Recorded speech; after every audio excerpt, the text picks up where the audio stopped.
Guys पहिला यो video हेरौँ अनि यसको फन्नी कमेन्ट पनि है।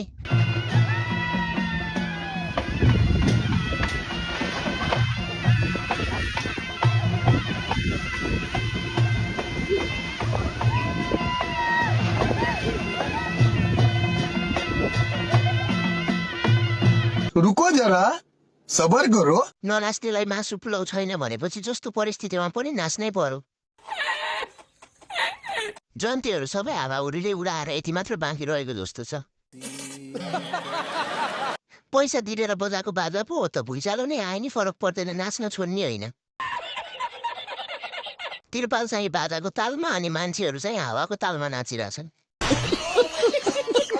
नाच्न नै पर्दैन, हावाले नचाइदिन्छ, कति सुविधा रहेछ।